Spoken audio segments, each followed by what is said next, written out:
পয়সা কেমন মানুষকে পাল্টে দেয় তার একটা ছোট্ট ঘটনা আজকে আমি বলি। আমি যখন কলেজে পড়তাম তখন আমার বেশিরভাগ বন্ধু ছিল ছেলে। আমাদের ক্লাসে মেয়ে ভীষণ কম ছিল, তো যার ফলে ছেলেদের সাথেই বন্ধুত্ব হয়। এবং তার মধ্যে একটি বন্ধু ছিল, ধরুন তার নাম শুভাশিস।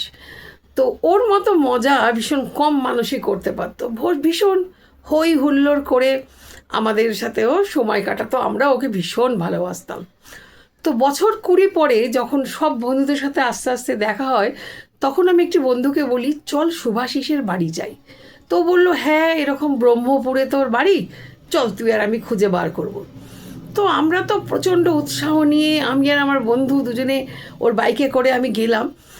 গিয়ে খুঁজে খুঁজে খুঁজে খুঁজে ঠিক ব্রহ্মপুরে ওর বাড়িটা বার করলাম। গিয়ে ওর দরজায় নক করলাম। দরজায় নক করতে ও ছাদে আসলো।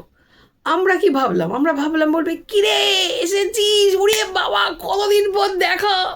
আমি তো এরম ভাবছি এরম করবে যেরম আমি করি। ও বাবা, ও দেখি ছাদে বলছে, ও তোরা আসবি, আয়।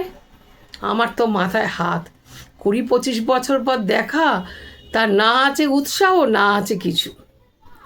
যাই হোক, দরজা খুলে দিল, আমরা গিয়ে বসলাম। সেই বন্ধু দেখলাম আমরা মিনিট 20 ছিলাম, পুরো সময়টা শুধু টাকার গল্প করে গেল। সে নিজে একজন উচ্চপদস্থ রেলওয়ে কর্মচারী, তার স্ত্রীও সরকারি কর্মচারী। সে খালি বলে যাচ্ছে পয়সা নেই, এই নেই, ছেলের ট্রিটমেন্ট, এই ট্রিটমেন্ট। আমি তো অবাক হয়ে যাচ্ছি। আমি ভাবছি যাবো, বলবো, বল সেই ছোটোবেলায় কী করতাম, এই করতাম, ওই করতাম, তুই ওই করেছিলি, আমি তোকে চড় মেরেছিলাম, এইসব গল্প ভেবে আমি গেলাম। সে খালি পয়সার গল্প করলো। তারপরে শুরু হলো তার মা আর দিদির নামে ভালো মন্দ কথা বলা, যেটা আমার একদম ভাল লাগছিল না। আমি তো আনন্দ করতে গেছি, এবং তার মা দিদির সাথে আমাদের ভালোই পরিচয় ছিল আগে থেকেই। তো আমরা গিয়ে গল্প করলাম, করে আমি আর আমার সেই বন্ধু খুব মনের দুঃখে বাইকে করে চলে এলাম। এবং অবাক হয়ে গেলাম যে এই 20-25 বছরে আমরাও পাল্টে গেছি, কিন্তু বন্ধু দেখলে আমরা এখনও আবেগী হয়ে যাই। কিন্তু ওকে দেখে না আমি অবাক হয়ে গেলাম, যে হই হুল্লোড় করে মাতিয়ে রাখতো, সে 20-25 বছর পরে আমাদের দেখে তার কোনো উৎসাহ নেই, সে শুধু পয়সার গল্প করে গেল।